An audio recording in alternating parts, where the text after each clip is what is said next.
Hey everybody, I'd like to welcome you back to my channel. My name is Carol Brown and today we are going to talk about how to be productive. Before we dive into that, I do want to let you know that at the end of the video I do have some announcements that I want to share with you, so if you just stay tuned to the end of the video, we can talk about that then. One of the things I usually hear a lot from people I know is that you are very productive, Kara. I wish I could be as productive as you. Productive, productive, productive. And one of the things that I definitely wanted to do today is I kind of wanted to share like the tips and tricks that I have that keep me productive. But keep in mind that these are things that work for me. Everybody's different, blah, blah, blah, blah. You know that spiel. Now, one of the things I will say is that a lot of people confuse being busy with being productive. I'm very busy when it comes to house cleaning because I'll wake up and I'll want to load the dishwasher and then I'll see that the counters need to be cleaned. So I start doing that. And then I have to take some laundry into the bedroom, and then I go into the bedroom and I see that the bed needs to be made, and probably a couple hours later I have done many things, but nothing has gotten done. And when you are productive, it's basically you working towards completing an objective. It's not just kind of doing things and doing like a little bit here and a little bit there and so on and so forth. It's basically going all the way until you finish whatever it is that you have set out to do. Now, before I launch into the things that you can do to actually be productive, I do want to take a moment to talk about the things that happen that cause people to not be productive. My reason for this is that if you know what it is that's stopping you from being productive, you'll know how to avoid it at that point. So the first thing that usually comes about when people are not being productive is that they don't have goals that they're trying to achieve, or they have goals that are not fit for them. Think of goals kind of like the target at the end of the field that you're trying to shoot an arrow at. You want to hit that target, and even if you go off the mark a little bit, at least your energy is going in the right direction. Another thing that causes people to not be as productive as they would like to be is the fact that when they do have goals and goals that are fit for them within a reasonable amount of time that are doable, they don't give themselves a deadline. I think my favorite goal that I usually like to hear from various people is that they want to lose weight, but they don't know how much they want to lose and they don't know when they want to lose it by. And I don't want to get off too much on the whole making goals thing, because I did make a video where I did talk about making goals and the various ways to do that. So if you want to know more about that, you can go check that video out. Another thing that causes people to be lacking in productivity has to actually do with the fact that they are trying to do too much and they are trying to do it on their own. You need to be very much aware of what you are able to handle and what workload capacity is best for you. And there's also this thing that you can do called asking for help.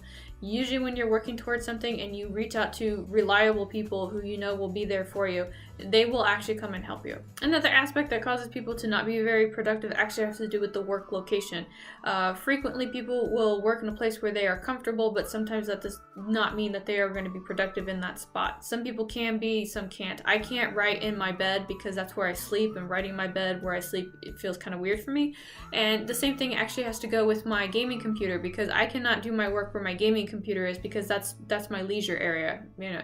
But some people can do that. It really kind of depends up to you. But I know that if you are struggling with trying to be productive and you have a bad location with too many distractions, that will be a factor for sure. And the last aspect that causes people to struggle with productivity, and I'm having a really hard time trying to explain this to you, so I'm going to do the best that I can, but it has to do with having a balanced life. Some people need to have, their family tended to. They need to see to themselves spiritually. They need to take care of themselves. And somewhere in there, obviously something will become unbalanced. And because basically they're attending too much to work and not to the other stuff, that can allow them to have like a sense of disharmony within them. And then that becomes a distraction. And then they're not able to focus on the work that like they would like to. Now, some of those things may apply to you, some of them may not. Those are just basically observations that Kara has had over the last 15 years as somebody who's worked in the military, somebody who owned a business, and somebody who worked as a teacher. But Kara, how can I be productive? What are these things that I can do? What are the magic secrets that you're about to give me? Great question. We'll go ahead and go straight to the first one, which has to do with location and time. If where you're working at is working out for you, then go ahead and keep working there. But my question is, at what time are you most productive? Or do you get most of your work done in the morning, at lunchtime, or in the evening? I get a lot of my work done actually at night. I get some of the things done in the morning that kind of like have to do with admin, but when I am getting the most cranked out is after 6 p.m. Knowing when you're most productive will actually help you kind of figure out how to schedule your own work activities. You know, for example, if you have a big project that you know that needs to get done, knowing that you're more productive in the morning is probably going to help you out a lot more than trying to just do it throughout the entire day. And since I mentioned working all day, it is okay for you to actually have breaks. Now, I can't tell you how frequently to take breaks because it comes back to the individual and what works for one doesn't work for the other, blah, blah, blah, blah, blah. But I know for a fact that I usually work best if I work for an hour, take a 5-minute break, work for an hour, take a 5-minute break. And the whole reason I do that is because sometimes I need to get up and move around, I need to step outside, I need to pet my dogs, I just need to take a quick break from whatever it is that I'm working on at the particular moment. Another thing when it comes to being productive is basically tracking when you're working on whatever project that you are working on. I'm used to doing this as a freelance artist. People reach out to me and they're like, hey, I want to do XYZ with this picture, and I say okay, and I start like a timer, and I basically time myself for working on that project because that's involved with billing. And one of the things that I noticed when I started doing this is that I thought I would be really busy working on certain projects, like, oh man, I'm really tired, I have to stop working on this. I must have been at this for hours, and I was only doing it for 15 minutes. And this kind of goes back to what I was saying earlier about being busy and being productive. So, I was busy doing lots of things while I was working on that project, but I wasn't busy working on that project. So if you can time yourself while you're actually working on it, you'll see that there's definitely a spike in getting that thing done. Another thing that helps people be productive has to do with location. I already talked earlier about location, about where you are most productive, but in this regard, it has to do with the cleanliness of your location. And some people can work in a cluttered area, some people can't. I'm definitely the one that can't. Now, it doesn't have to be pristine, Pinterest ready, but I definitely need to have, I need to see my desk. It also helps that when you are actually about to sit down and engage with whatever project that you're about to do is, that you have everything that you need at the time.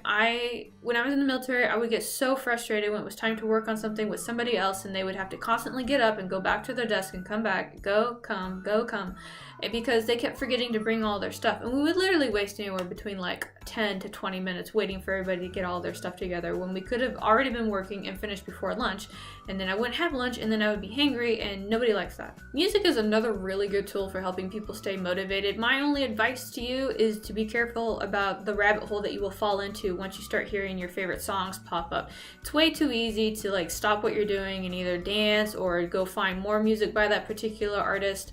I personally have to be careful about when I do listen to my music because it does become a huge distraction for me. Something else that you can do that helps you be productive is to you could take a sticky note or whatever and just jot down what it is that you are about to do. I do this all the time. I did it for this video.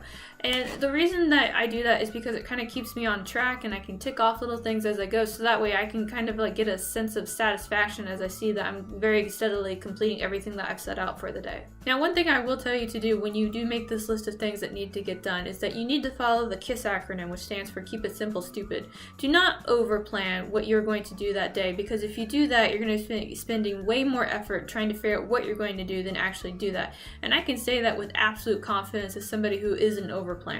Now, I have heard of the suggestion that when you are working, it's always nice to give yourself an incentive, like a little reward to help you, chug through and get to the end of that thing. And I have a very strong opinion about that. Now, while I do understand that there is a need to actually do a chunking process with your workload in order to be productive, rewarding yourself at the end of all of those is something that we do in high school.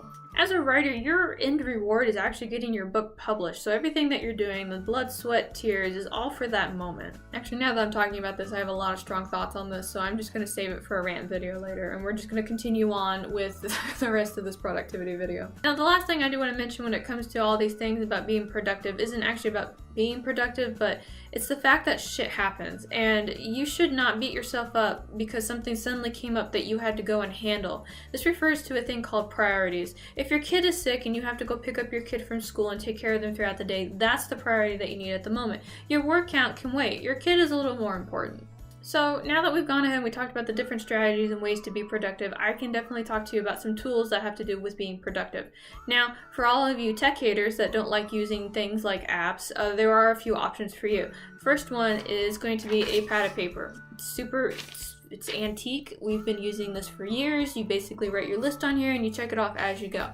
If you are a color coordinated person, we have this thing called sticky notes. My writing wife likes to use a bullet journal or an agenda, which works for her, but I just hate having to keep that thing around, lug it, and update it, and not for me. Now, if you are a tech person or you do allow technology into your life, you have so many options that you can use. I could probably spend a whole video talking about the various productivity apps that are out there, but I'll tell you a couple off the top of my head that I've used and have worked for me. Recently in the live streams, there is a productivity challenge app that I use, which is basically you can set a timer that lets you kind of like focus on your work, and then it gives you break periods, and it kind of like it promotes or demotes you based on how much you actually get done. I like that app in particular when it comes to writing sprints because it basically allows me to focus and still take like 5-minute breaks between like each 15 to 30 minutes that I'm working. Another app, and you can either put this on your phone or you can put it on a website, has to do with Clockify. This is the app that I used when I was doing freelance art in order to track my minutes or hours that I was spent working on a project. Another app that I happen to use is Habitica, and Habitica is really good both on the phone and on the website. I prefer it on the website just because of the layout, but I use that one because it has like a social feature in it, so like you can make a party and you all work on making like your tasks together and completing them, and you can go on like little quests. It's like a little mini RPG and it's a lot of fun. I noticed that I have down times in the app because I mostly use it when I'm actually in college, which started today, so Another thing that you can use, and this kind of surprises people, but it's actually your phone. Your phone has a lot of default features on it that you can use that will help you with being productive. It does have task lists, it does have like Google Keep Notes, it's got a calendar, it's got a lot of other things that you can use to play around with to figure out what works for you. Now, everything I've talked about is coming from a Caro point of view. These are my views on how to be productive, things that stop you, and tools that help you be productive. These are not the only things. And my question for you, my dear viewer, are what are methods or items that you use in order to help you be productive throughout the day and help you achieve your goals? And my whole goal with this discussion is basically to have like a bank of ideas or strategies or tools that new people can use or attempt to use in their daily life to achieve like their own ambitions. And with all that out of the way, we can go ahead and we can move on to the announcements. So first things first, I'm having another giveaway. If you want to sign up for the giveaway, all you have to do is go to my website, sign up for my newsletter, and you're just automatically entered. If you've already signed up for it, you're good to go. You don't have to do it again. In the month of April, I have a couple items that I definitely want to share. First things first, I have another sticky chibi of Ghost. She's my favorite. I absolutely love this. It's great. The other thing that I have is actually this writer emergency pack. I saw this floating around December, and I went and bought one of my own, and I checked it out, and this is actually really good. It's got some good things to help you if you're kind of suffering from writer's block or you want to try a new idea. I went through, you're not going to get this one, I have a brand new one that I'm giving you. But when I was going through the pack, I was really impressed with basically the writing prompts or the suggestions that it had in it, so that will be included. The last item I have is actually going to be this book guy right here, and this book came recommended to me by the group of ladies that I do my live stream with, and I read it and I absolutely love it. If you don't know anything about newsletters or hosting them or sending them out, this book is fantastic. The winner will be announced in the April newsletter, so please do keep an eye out for it. I know that sometimes the email filters will either send my messages either to promotions or updates, sometimes to spam, so make sure that you keep an eye out, and I try to put some notice out on Twitter and Instagram about when these come out so that way you know when to look for them. Another thing that I do want to share is I have another short story that is in the mix right now. I've finished writing it and I've proofread it and I've had my friends read it. Now I just need to have it edited, and as soon as I have that edit, I am going to have that available for you guys to read if you are a part of the newsletter. The last thing that I do want to mention to you, my beautiful viewers, is that I have a crowdfunding site in the works. I can't tell you a lot about it right now just because I'm still working with the tiers and trying to make the tiers be meaningful for you, because I've got this thing that if I ask you for money, I have to give something of equal value, and I don't want to sit there and make it seem like I'm just taking your money for nothing. But that is all I've got to say for you today. I hope you enjoyed today's video. If you did like today's video, please feel free to subscribe. If you would like to actually see what I'm talking about in regards to this writer nonsense, if you do sign up for my newsletter, you do get a copy of my short story called Staff Meetings, which is an introduction to the world that I'm writing in regards to my book called Queen of Swords and Silence that's coming out this year. I want to thank you for watching. I hope you all have a great day. You got questions, thoughts, concerns, feel free to put them in a comment down below, or you can DM me. It's all good. So anyway, y'all have a good weekend now.